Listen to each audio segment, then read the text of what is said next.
Travis Wayne Goodsell. While on my mission in New York, with Elder Creel Coford, who became a member of the First Quorum of 70, while in that April conference my last year, and so he ended his mission early. But it was after me. He had a mission conference in which he scolded all the missionaries to not become the people you're trying to convert to Mormonism. And it wasn't about,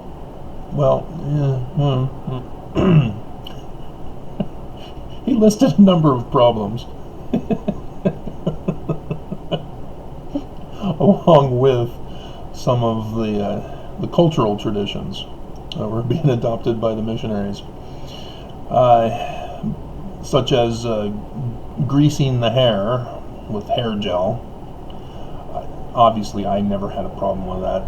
My mom, as a kid, would do my hair in the morning and use hairspray, and I got to the point where I couldn't tolerate it anymore, and so I can't remember which grade.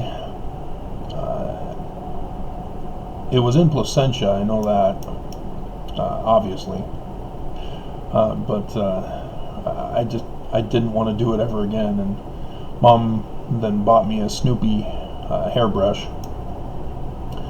But we weren't allowed to drink caffeinated drinks, which was a oops on his part. But nonetheless, those are the two main ones I remember. The others dealt with a little more serious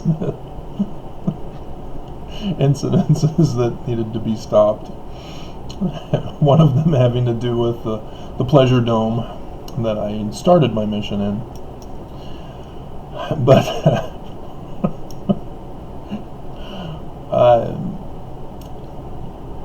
it is a common theme for religions and the Church of Jesus Christ of Latter-day Saints to have standards and values unique to the religion, and to be put into fear not to become like the world.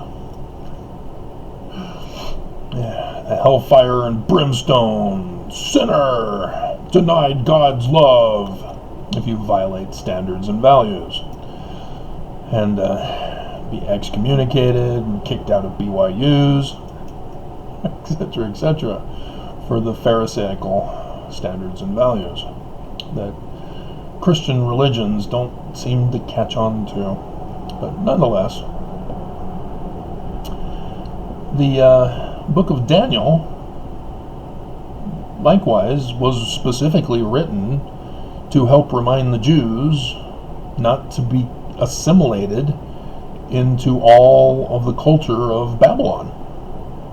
And Nebuchadnezzar is a common king who is constantly having to be reminded that the God of the Jews is the one true God over the Babylonian God, as Nebuchadnezzar keeps forgetting.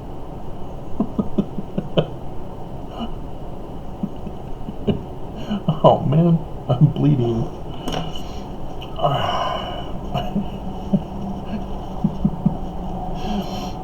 And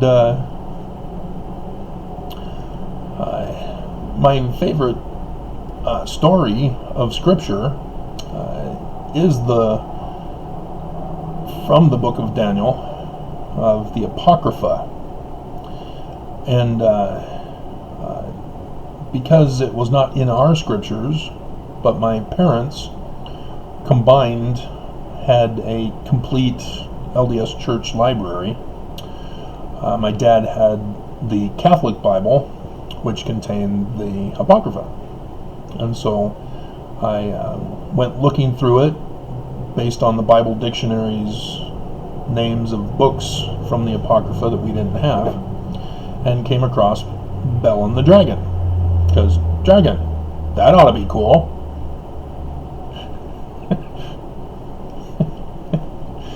And it's 2 stories, Bel and then Dragon. And Bel turned out to be the one that I enjoyed most. It was about Nebuchadnezzar, who again thinks that Bel is a real God, a true and living God, because at the end of each night he would lay out the sacrifices for him, and in the morning they were empty. Everything was eaten and drunken. And so he's telling Daniel this, trying to convert him to Babylonian. And Daniel, the judge of God, takes the opportunity to teach Nebuchadnezzar once again that there is only one true God, the Jewish God.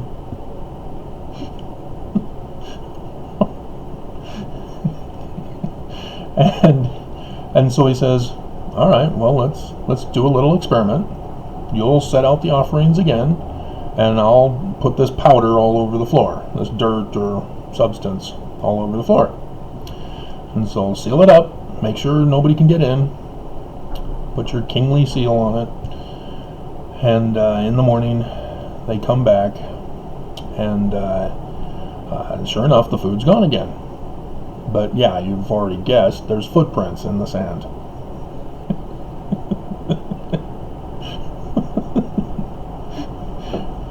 I don't know how much you know about the subtle jokes I'm throwing in, but they follow the footprints, and they lead to what's discovered as a secret passageway within the Holy of Holies of the Temple of Marduk in Babylon. And they follow the tunnel.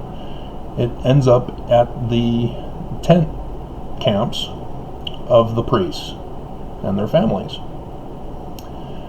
And the king is upset.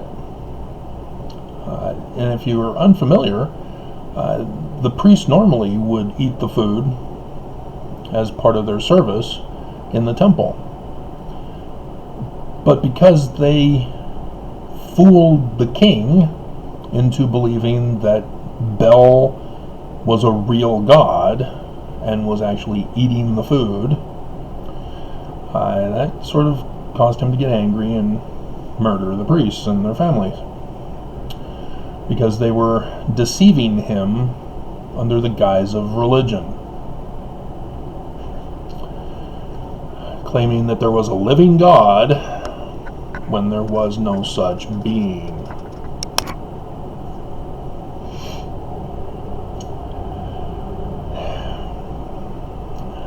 And so the Utah business owner, who has been ostracized, shall we say, from his own company, as well as from the community and all around the world, because it's gone national, is being called anti-Semitic. And I've gone over this with you in several videos over the course of 5 years now, that the Jews are called Semitic because they were taken captive into Babylon. And the Torah and the other books of Jewish scripture were written during the Roman period. But because it tells us that Abraham came from Babylon, which didn't exist at the time Abraham supposedly existed. The Jews readily believe that the Torah is correct, that they came from Mesopotamia in Babylon. And there have been attempts to try to change science to conform to the Torah.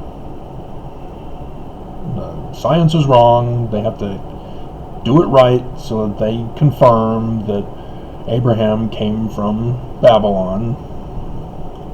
And there have even been people who said, well, if we just adjust the timeline further back,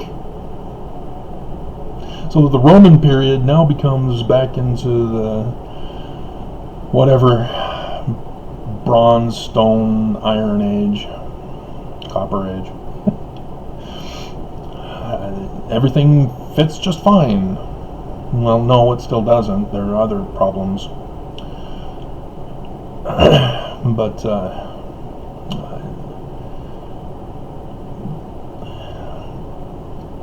what the Jews are not understanding from their own scripture is the book of Daniel and how that ties in.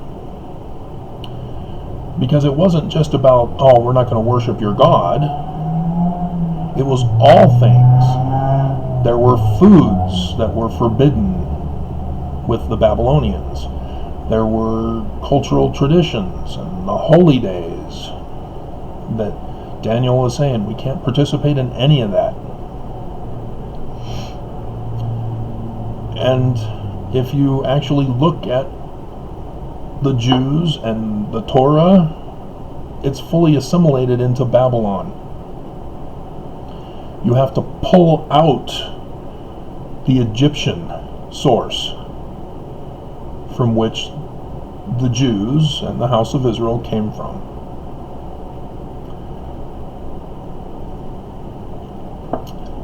And yet, the Jews, because of the Exodus story, are anti-Hamido. They don't want anything to do with Egypt. They deny their heritage, their native land, their native people, and cling instead to the heathen nation that held them captive.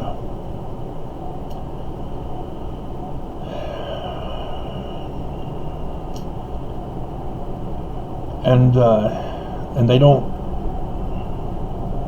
recognize the error that they've made in violating the message of the book of Daniel. Likewise, Mormons. We have the Book of Mormon. We have Joseph Smith works with the Doctrine and Covenants, Earl Grey Price, and others that have been kept from us as Mormons. But for those who actually study their scriptures, despite the weakness in the footnotes, can catch on to a link that tells us that we're more in line with New Israelite Jewish, or Jewish New Israelite, than we are Christian. The first vision tells us we're not supposed to be Christian. The Christian Christ is not our Christ.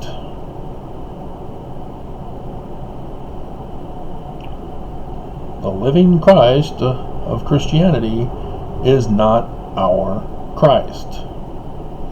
And that we shouldn't become assimilated into Christianity. All right there in the first vision. And of course, historians are struggling to figure out that the claims of historical accuracy are not accurate at all.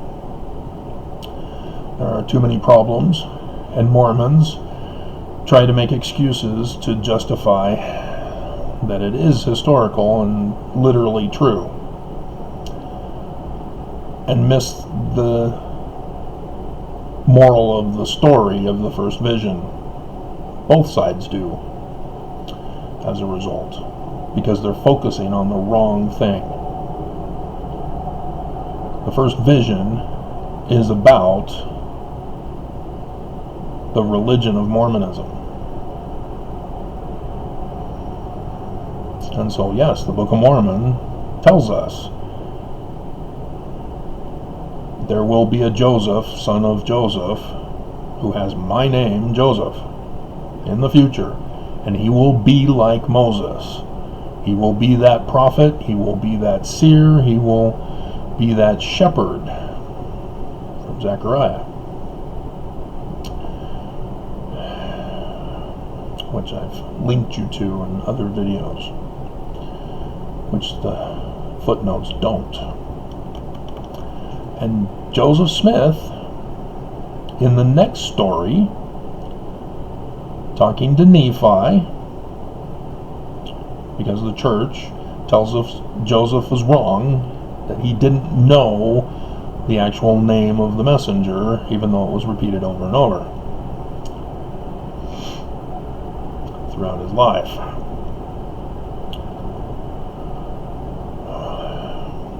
That he tells him that the fulfillment of this prophet, seer, shepherd, man like Moses, with the name Joseph, is to be the Christ of Mormons.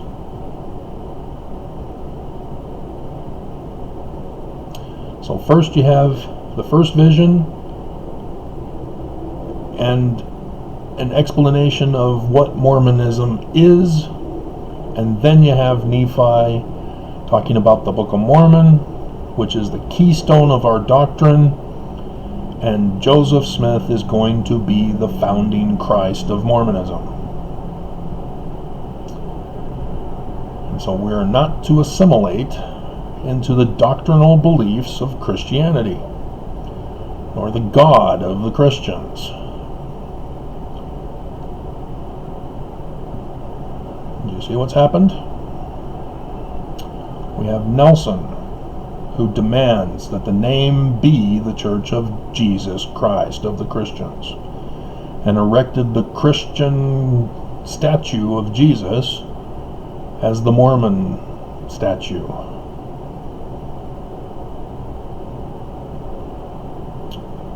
And Mormons don't see it, just like the Jews did not see it.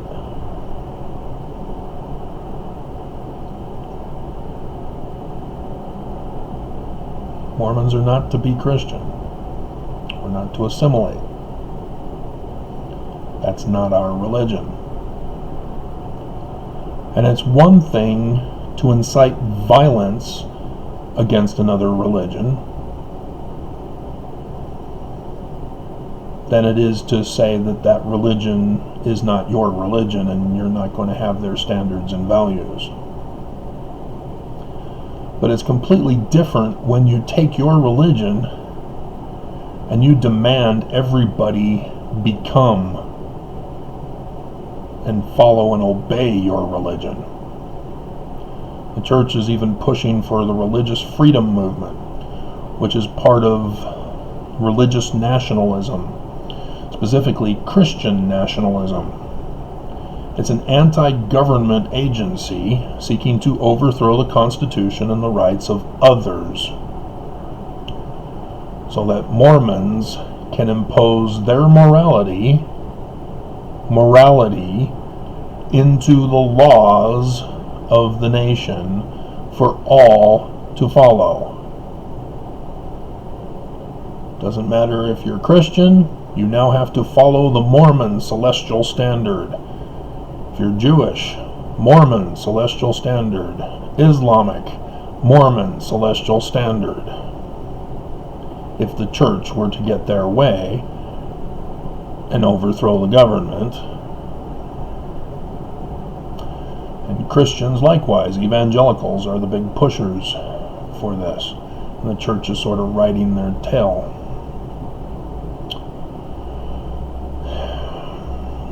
And that's a more serious threat. When people are punished, sorry, we won't treat you because you're not of our religion. It's my religious right not to render service to you with my business. See, right now it's for those who are LGBTQIAPL+, but it's going to expand. Oh, you're Islamic? And you didn't want to convert when the missionary showed up at your door, huh? Sorry. No shirt, no shoes, no Mormon conversion, no service. We already see that here in Utah, where Mormons get favored treatment from Mormons, and those who are not Mormon get favored treatment by those who are not Mormon.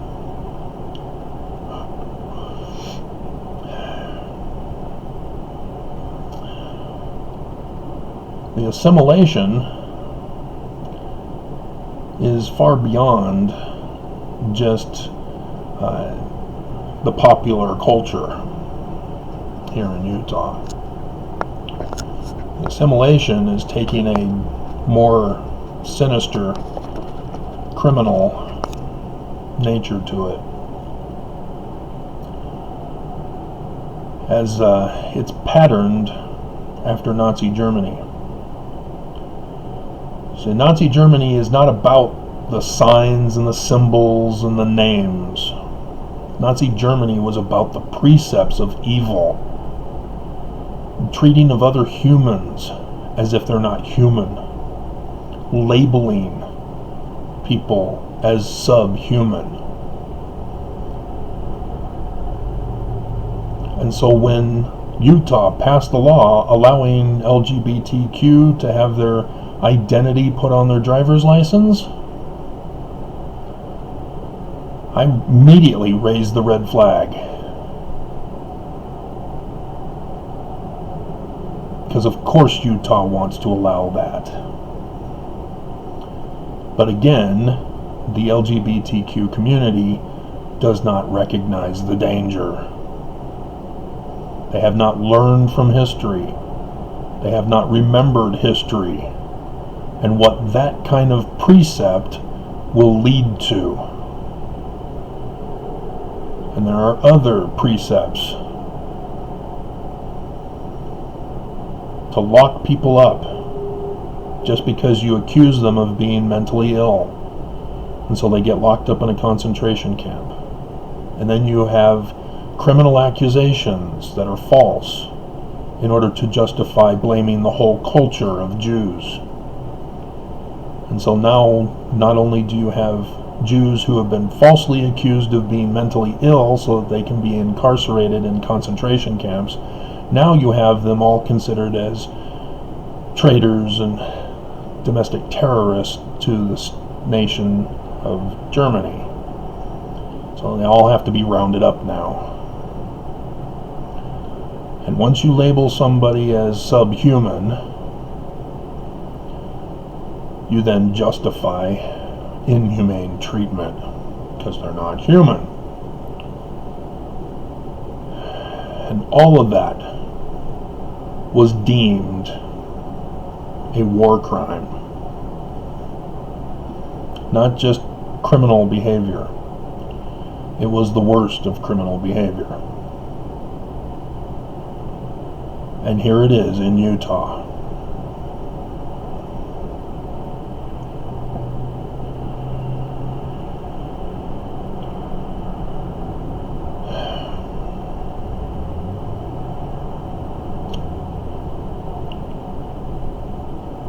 And so, as much as there are too many Mormons who are okay with the overthrow of America and the Constitution, who are okay with the church leaders becoming the government leaders. You guys have no clue of how dangerous this is. As again, you're not listening to the words of Joseph Smith, who warned you all about Lucifer's plan,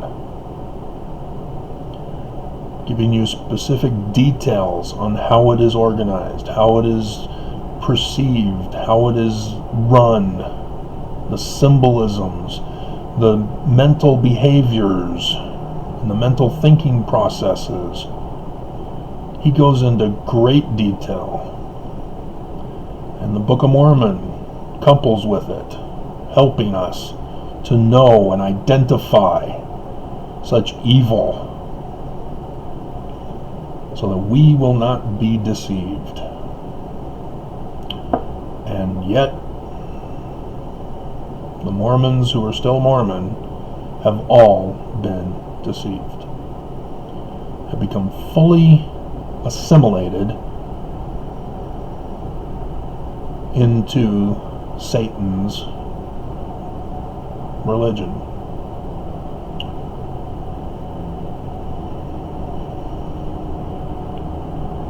And so yeah, today was the anniversary of January 6, 2021's insurrection, when the Mormons were involved in the overthrow of America.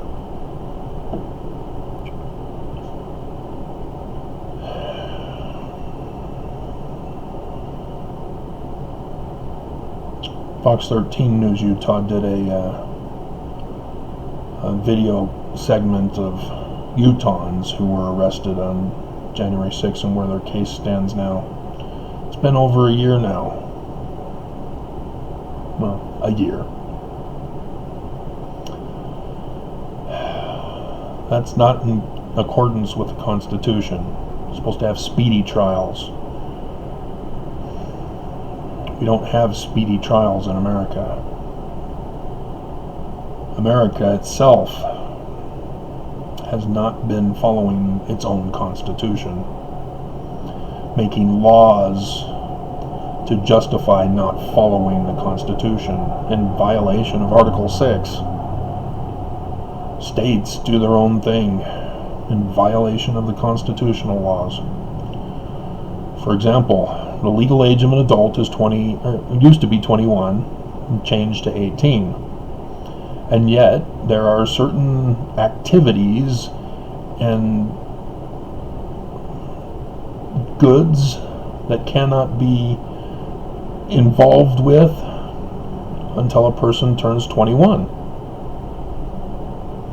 And there are some where you can get permission early, like driver's licenses, working as a child.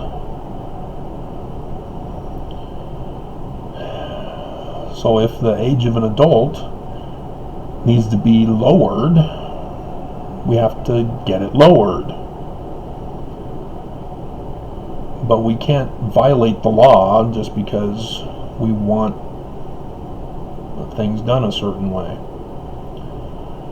But the laws are not supposed to tailor to individual groups.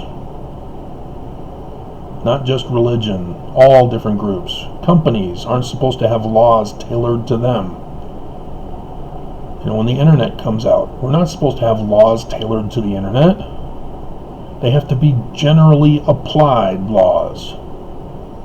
Life, liberty, property. You violate those, that's a crime. It's that simple.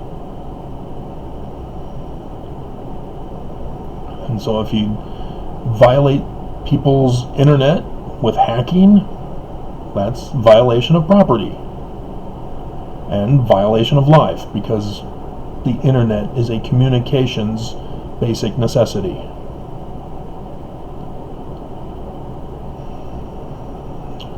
And so liberty is also part of that,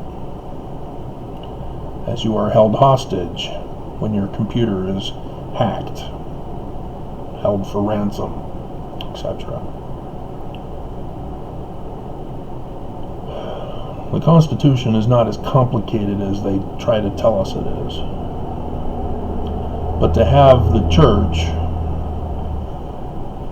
seek to overthrow America in all different ways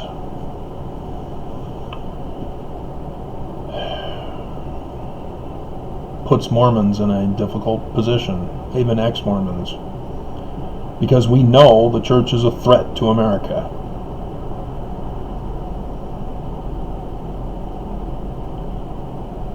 And so, yes, all of us should be reporting and whistleblowing on the church so that they don't get away with it.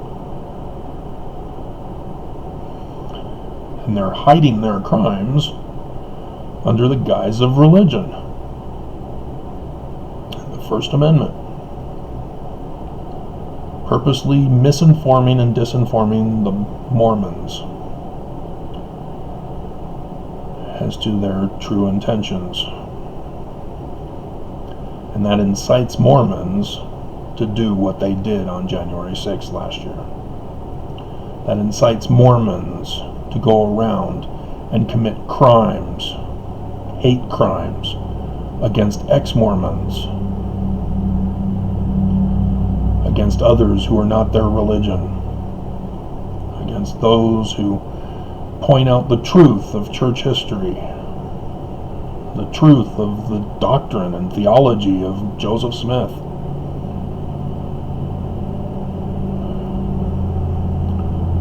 But that's Lucifer's plan. That's Lucifer's church. And it is illegal.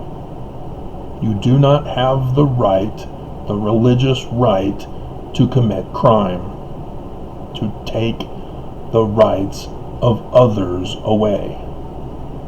Life, liberty, property.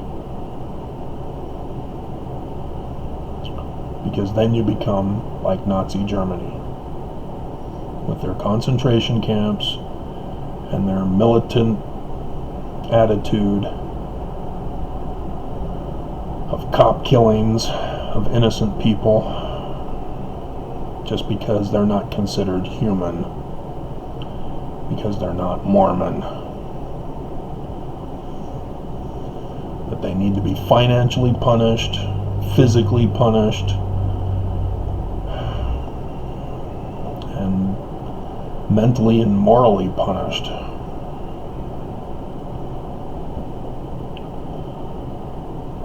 And the sad thing is that the course we're leading is to destruction. And Mormons are too far in to pull out now. And they're not going to realize unless they survive what they had done was wrong. But will they do what Judas did after he realized what he did was wrong? Are they going to fulfill their temple penalty oaths prior to 1991, when I ended my mission and Cofford became a member of the 70?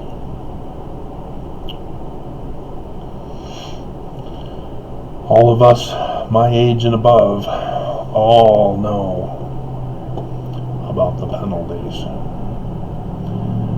And the prophets themselves, they all know the penalties, and for violating the penalties. They've all violated the penalties. And God has let them know with lunar eclipses, with their deaths for presidents. Still need to do it for all the prophets. But alrighty.